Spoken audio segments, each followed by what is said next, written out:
Mga kababayan, ang Pangulo ng Republika ng Pilipinas, His Excellency Ferdinand R. Marcos Jr.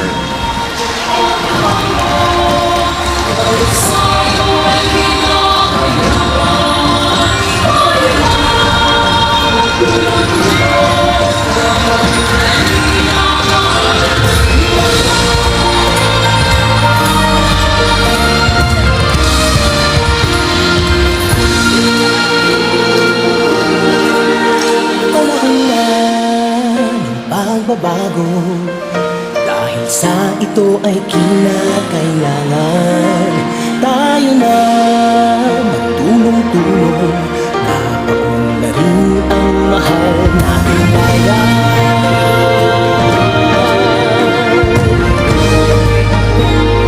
Muli, ang Pangulo ng Republika ng Pilipinas, His Excellency Ferdinand R. Marcos Jr.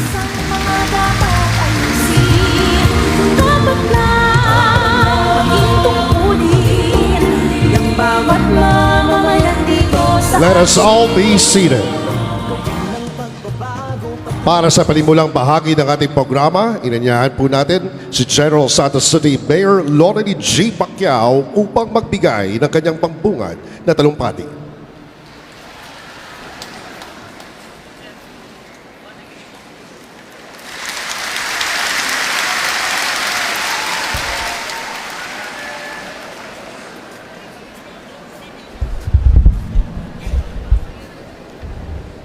Good morning and magandang Jensen! Nais kong ipaabot ang aking pagbati sa ating mahal na Pangulo, His Excellency Ferdinand Marcos Jr. Good morning po, sir. Sa lahat ng kapwa ko lingkod bayan na naririto ngayon, isang mainit na pagtanggap ang ginugunita natin na kung saan ay binibisita po tayo ng ating kagalang-galang na Pangulo sa lungsod ng General Santos. Mahal na Pangulo, ang iyong presensya ay higit pa sa isang paglalakbay. Ito po ay isang mahalagang sandali na nagtanim ng motibasyon sa ating mga komunidad sa agrikultura at pangingisda. Sa iyong pagpunta sa aming bayan, kami po ay nasa inyong tabi nga kung saan ay sumusuporta sa iyong pag-asa at paniniwala sa isang magandang kinabukasan. Ang iyong pagdating ay nagdudulot po ng kasabikan sa ating komunidad na nagpapahiwatig ng napakaraming pangarap at layunin na pareho nating pinaghahawakan. Ang iyong pagkilala sa mga pakikibaka at balakid na nararanasan ng ating mga magsasaka at mangingisda ay nagpapakita ng iyong tunay na pangangalaga at pagmamahal sa kapakanan ng lahat ng miyembro ng ating lipunan. Hindi lingid sa ating kaalaman ang hamong kinaharap ng ating mga magsasaka at mangingisda, dulot ng matinding init, sanhi ng El Nino, na nakaapekto hindi lamang sa ating minamahal na lungsod, maging sa buong Pilipinas. Kaya ang hakbang na ito ay malaking tulong upang makabawi ang ating mga bayaning nagsusumikap upang ang bawat Pilipino ay may makain sa hapagkainan. Ito ay nagsisilbing testamento sa iyong mga katangian ng pamumuno at iyong pangako sa pagsuporta sa bawat sektor ng ating komunidad. Ang iyong mga inisyatiba na naglalayong tulungan ang mga magsasaka at mangingisda ay muling nag-aapoy ng pag-asa at katatagan sa loob ng ating komunidad. Ang iyong desisyon na makipag-ugnayan sa aming mga komunidad sa agrikultura at pangingisda ay nagbibigay sa kanila ng katiyakan na mayroon silang mga kaalyado sa kanilang mga pakikibaka. Sa kabuuan, ang iyong pagbisita ay nagsisilbing pagpapatunay sa kahalagahan at epekto ng mga magsasaka at mangingisda sa ating lipunan. Ang iyong patuloy na suporta at atensyon ay makakatulong upang higit pang umunlad at mapabuti ang kanilang kagalingan at paraan ng pamumuhay. Mahal na Pangulo, ipinapaabot po namin ang aming lubos na pasasalamat sa iyong paglalaan ng oras upang bisitahin at ipakita ang iyong suporta sa mga masisipag na magsasaka at mangingisda ng General Santos City. Bilang ina ng lungsod, makakaasa po kayo na patuloy po naming pagbutihin ang aming trabaho upang aming maipatuloy ang serbisyong malinis upang sa ganun ang ating pag-unlad ay mabilis. Mabuhay po ang ating Pangulo, mabuhay po ang bagong Pilipinas. Muli sa ating mga bisita, lalong-lalo na sa ating mahal na Pangulo, mainit po namin kayong tinatanggap dito sa lungsod ng General Santos. Kasing init po ng panahon ngayon. Maraming salamat and God bless everyone. Maraming salamat po, Mayor Pacquiao.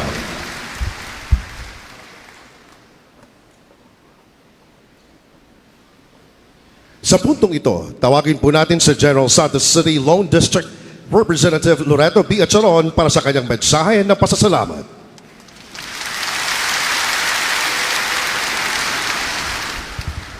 Salamat, Mr. MC. Sa aming kagalang-galang at mahal na Pangulo, Ferdinand Bongbong Marcos Jr. at sa kanyang kasamang kabinete na nandito, sa lahat ng ating mga opisyal na nandito, mga kapwa ko kawani ng gobyerno, magandang umaga po sa ating lahat.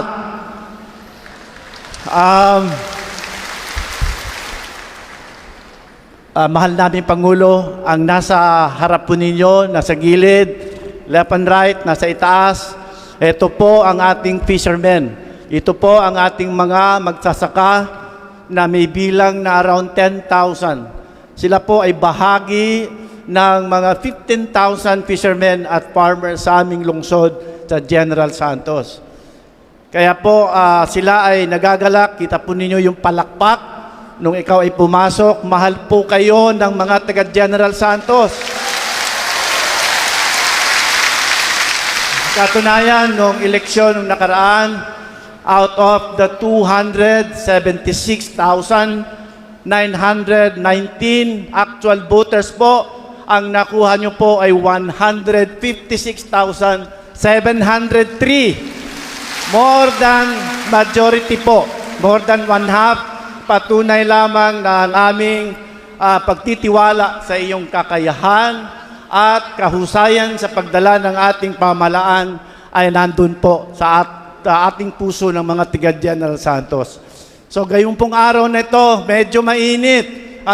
Dahil El Nino pa rin. Pero nakita mo po, ang ating mga magsasaka, ang ating mga fishermen, ay mukhang malamig na mga upuan. At magaan na mga katawan dahil sila ay excited na natatanggap ng grasya galing po sa opisina ng ating mahal na Pangulo. Kaya po, bilang aming pasasalamat sa iyo, mahal na Pangulo, ipinangangako po ng aking mga constituents, ng aming ni Mayor Lorely Pacquiao, na kami ay 101 susuporta sa iyong administrasyon. Sa lahat ng iyong adhikain, lahat ng iyong programa, proyekto, at iyong mga ninanais na tayo ay magkaroon ng bagong Pilipinas. Kaya po, kakampi nyo kami, kaabay nyo kami, great ally nyo kami sa inyong alituntunin na magkaroon ng magandang buhay ang bawat Pilipino nandito sa atin. Lalo na po ang General Santos. Mahal nyo po ang General Santos, alam namin yan. Kasi hindi po ito first time lang kayo nagpunta. Pumunta rin po kayo ng November nung kami ay nilindol ng 6.9 intensity ng lindol. Kaya po kayo nagpunta, nagbigay ng tulong kasama si Secretary Rex Gatchalian. Kaya mainit po namin kayong tinatanggap dito sa Gensan. Kaya po, mabuhay po ang bagong Pilipinas, mabuhay ang ating mahal na Pangulo, Ferdinand Bongbong Marcos, mabuhay ang sambayanang Pilipino. Maraming salamat po. Maraming salamat, Congressman Acharon. At ngayon, inyahan po natin ang kalihim ng Department of Agriculture, Secretary Francisco Chu Laurel Jr. upang ipakilala ang ating panauwing pagdangal.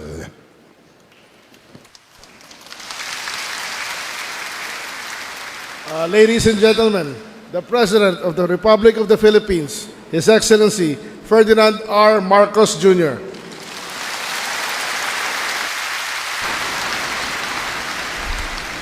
Maraming salamat sa ating kalihim ng Department of Agriculture sa inyong magandang pagpakilala si Secretary Kiko Laurel. At siyempre kailangan... Ay, magsiupo po kayo. At siguro kailangan hindi na pa kailangan ipakilala at babatiin ko na lang ang idol ko, ang idol nyo, ang idol nating lahat, ang dating senador at babalik na senador, Senator Manny Pacquiao.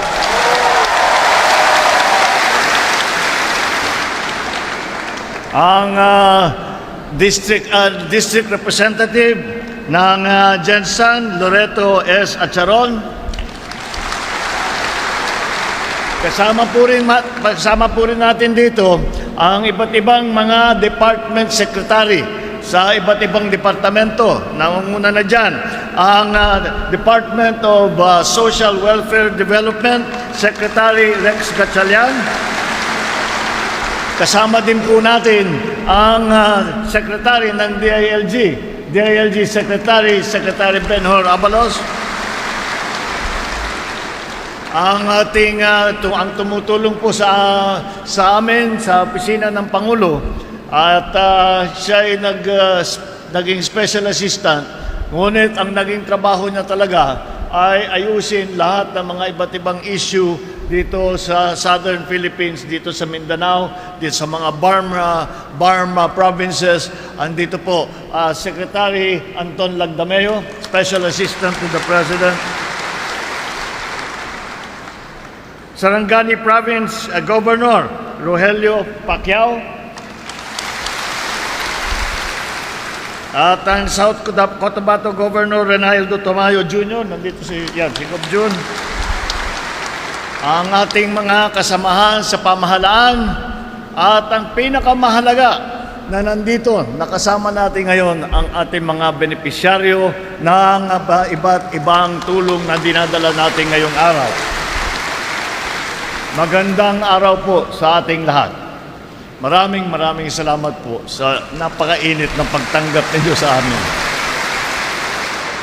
Kasing init ng panahon, yung pagtanggap sa amin, malabis pa. Kaya kami nagpapasalamat sa inyo muli. At kagaya ng sinabi sa atin, ibinida sa atin ng ating congressman, ay magpapasalamat din po ako sa inyong suportang ibinigay na buong loob na ibinigay sa nakaraang halalan, at ito po ay ang susukli po namin sa inyo ang talagang tunay na trabaho para tulungan at pagandahin ang buhay ng bawat Pilipino. Masayang-masaya po akong makabalik dito sa napakaganda at napakaunlad na Jensan. Malaki ang ambag ng General Santos City at South Cotabato sa ating food security. Number 1 kayo sa huli ng tuna at export champion pagdating sa pinya. Malaki rin ang produksyon ninyo ng mais at saka ng saging. Ang sabi nila, ito daw ay dahil mataba ang lupa. Pero sa tingin ko, wala akong duda sa aking pananaw dahil ito ay sa sipag ng mga mamamayan ng General Santos City at South Cotabato. Kapag ang lupa daw ay dinilig ng pawis ng taga South Cotabato, hindi na kailangan ng fertilizer na hihigit pa sa bisa sa pagpapalago ng pananim. Hindi lang sipag ang inyong taglay. Idagdag nyo na rin ang diskarte at ang bukas na pagyakap sa mga bagong pamamaraan ng teknolohiya na pagpataas ng inyong ani. Kaya dapat lang alalayan kayo sa inyong bukal na layunin na paunlarin hindi lamang ang inyong mga pamilya, pero higit sa lahat ang inyong pamayanan. Kaya ang pagpunta ko rito ay hindi lang upang personal na magsabi na maraming salamat sa ating mga kaibigan dito sa Jensan at sa South Cotabato, pero upang magpahayag ng tiwala at magpamalas ng vote of confidence sa inyong kakayahan na makamit ang isang masagana at maaliwalas na bukas. Nandito po kami ngayon upang makapagbigay ng tulong at ayuda sa ating mga magsasaka, mangingisda at kanilang pamilya sa gitna ng ating ninaranasan na pagtuyot na dala ng El Nino. Ayon sa ating pinakahuling datos, mahigit sa 3 milyong Pilipino na ang apektado ng El Nino sa buong bansa, na dahilan din ng pagdeklara ng state of calamity sa maraming mga iba't ibang lugar. Sa lahat ng mga ibang lugar, lalong-lalo na sa bandang, lalong-lalo na sa dito medyo umuulan-ulan na. Pero doon sa Luzon, sa Visayas, sa mga Region 6, Region 1, Region 2, Region 3, Region 6, Region 7, talagang napakabigat ang dinadaanan po nila. At matagal na silang hindi nakakita ng ulan mula pa yata ng Nobyembre. Ang delubyong ito ay lubang nakakaapekto sa lahat ng aspeto ng ating pamumuhay, na partikular na sa sektor ng agrikultura, kung saan natutuyo at nasisira ang ating mga pananim dahil sa matinding init. Sabayan pa ng pagkawalan ng tubig mula sa mga irigasyon. Napakalaki ng nawawala sa sektor ng agrikultura dahil sa kalamidad na ito. Mahigit 100,000 mangingisda at magsasaka at mahigit 100,000 hektarya ng sakahan at palaisdaan ang naapektuhan sa El Nino. Kung susumahin po ay halos 6 na bilyong piso na ang pagkalugi sa sektor ng agrikultura. Dito po sa Jensan ay malaking bahagi ng kalakalan at ekonomiya ang apektado at nanganganib na bumagsak kung hindi natin tulungan. Kaya naman po, pangungunahan natin ang mga pamamahagi ng presidential assistance para sa ating mga magsasaka at mangingisda dito sa Jensan at iba't ibang probinsya pa sa rehiyon. Pinaalala po natin ang ating mga kwalipikadong benepisyaryo na makipag-ugnayan sa inyong mga lokal na pamahalaan upang agad na makuha ang 10,000 pisong tulong pinansyal.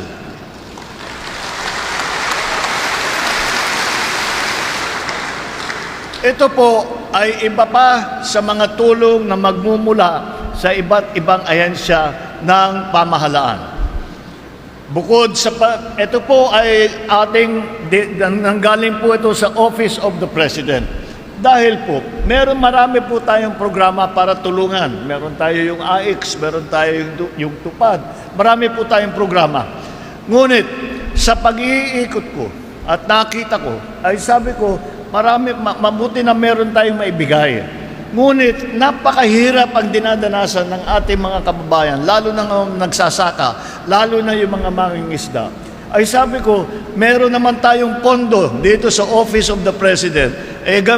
Kung saan-saan pa tayo, imbis na gamitin natin kung saan-saan pa, ito na, idagdag natin para sa pondo, para sa pagbigay ng ayuda ng ating mga kasamahan.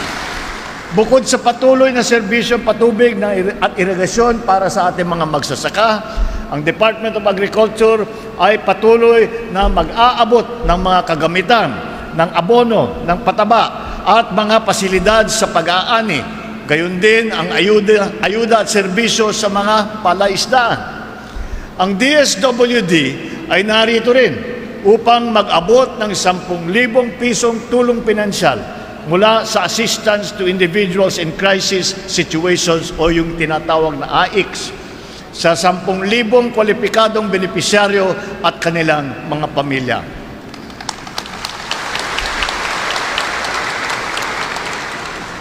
Maliban pa rito, 38 benepisyaryo naman na makakatanggap ng payout mula sa tulong panghanapbuhay sa ating disadvantaged displaced workers o TUPAD program ng DOLE.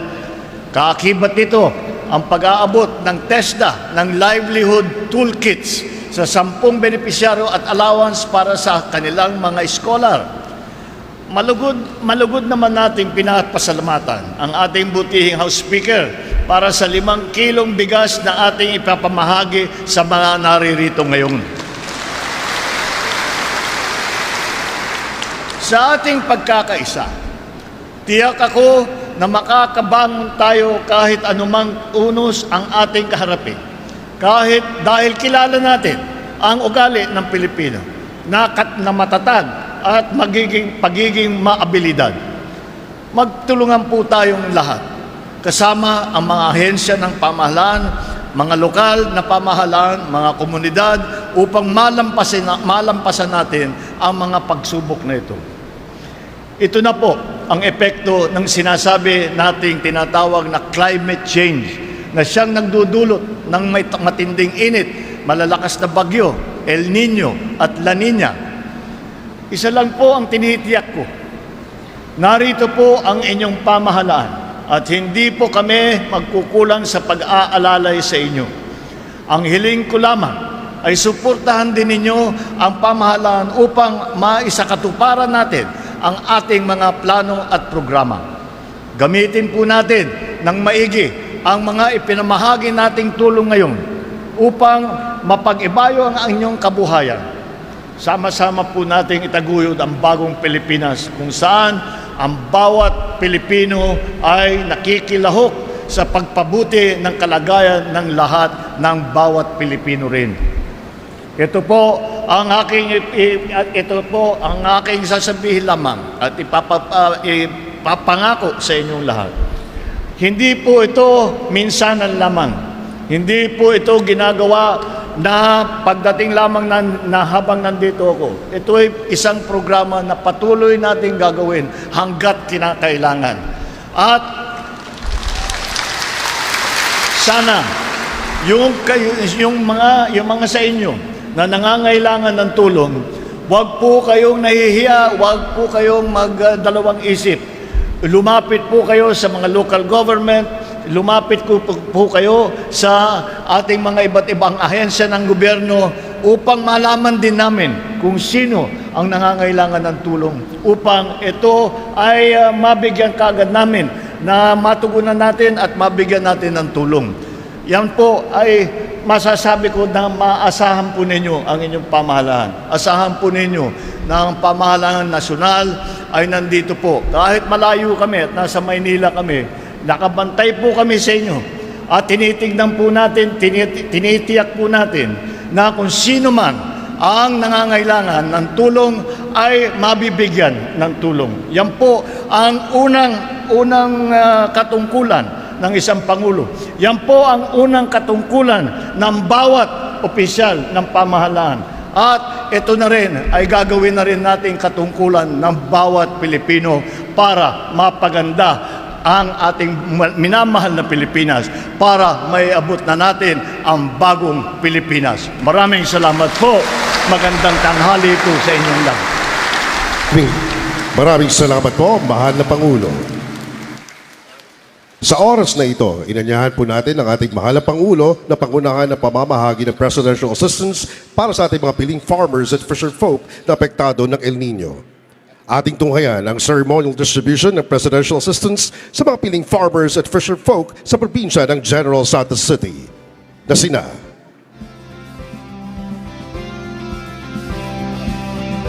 Jorge A. Pepugal,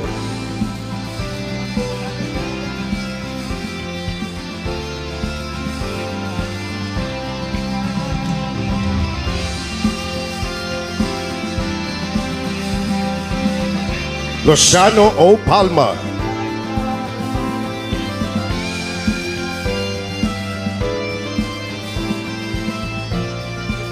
Mark R. Salera,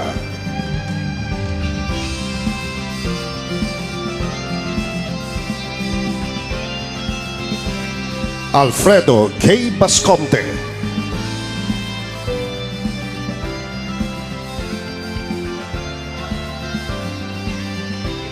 Maria Josefa S. Impal.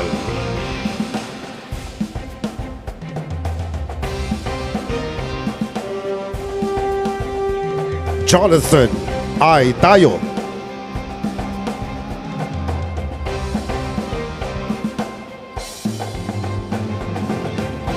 Roger Cusio.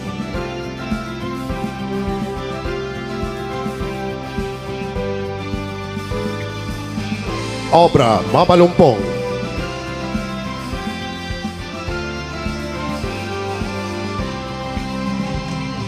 Faith Origano.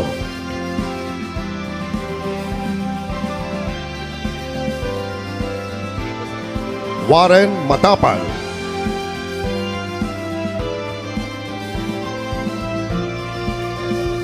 Sa puntong ito, hiniling po natin ang ating mahal na Pangulo na pangunahan ang turnover ng check assistance from the Office of the President amounting to 10 million pesos sa City Government of General Santos na tatanggapin ng ating buding Mayor, Mayor Lorely Geronimo Pacquiao.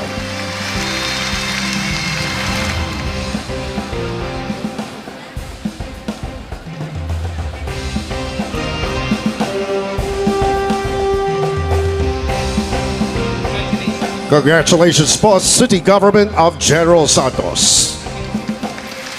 Ngayon ay tatawagin ang piling farmers at fisherfolk na tatanggap ng presidential assistance sa probinsya ng South Cotabato na sina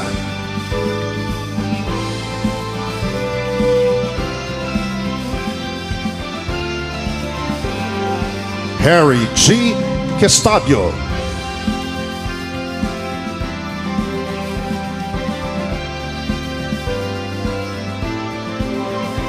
Ruben Latimora,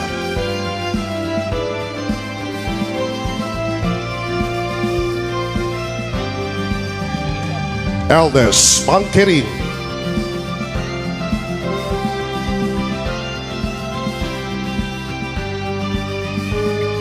Mirimerto Lial,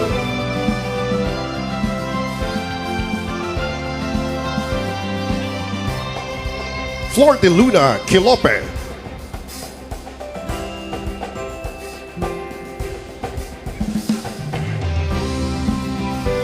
Joffrey Adri,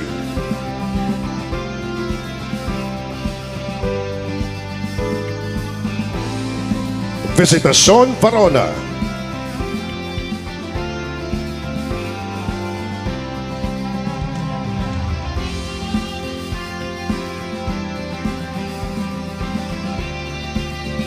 Nestor Quecharon,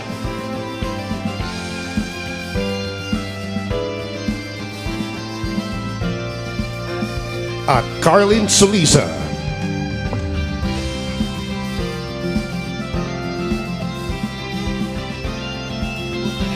Sa puntong ito, hiniling po natin ang ating mahal na Pangulo na pangunahan ang pag-turnover ng check assistance from the Office of the President amounting to 50 million pesos sa provincial government ng South Cotabato na tatanggapin ng ating budhing Governor Reynaldo S. Tamayo Jr.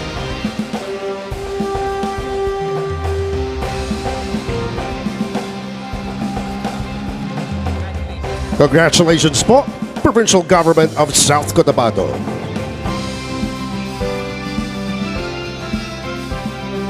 At sa sandaling ito, tatawagin naman natin ang piling farmers at fisherfolk na tatanggap ng presidential assistance sa probinsya ng Sarangani na sina Jed Omar Abdulatif,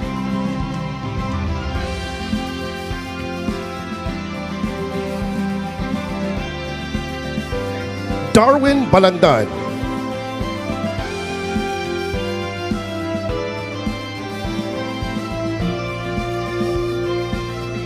Nancy Lagaman,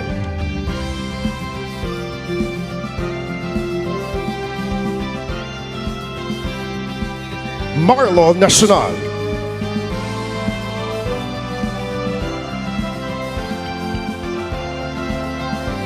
Bernardo Salva,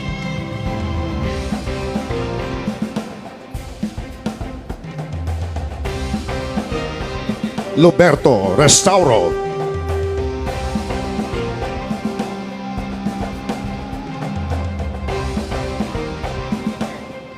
Imeldo Landayaw,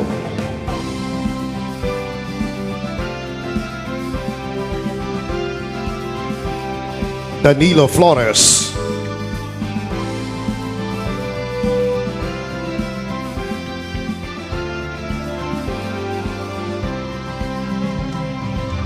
Rogelio Tomas,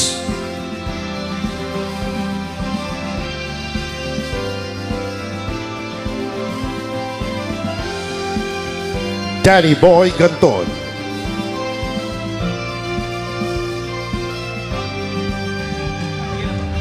at ngayon, hinihiling po natin ang ating mahal na Pangulo na pangunahan ang pag-turn over ng check assistance from the Office of the President amounting to 50 million pesos sa provincial government ng Sarangani na tatanggapin ng ating butihing Governor Rogelio D. Pacquiao.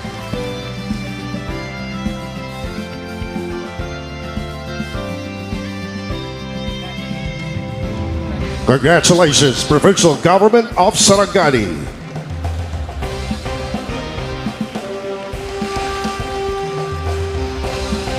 Sa pagkakataong ito, inanyahan po natin ang ating mahal na Pangulo para sa isang group picture kasama ang ating mga beneficiaries.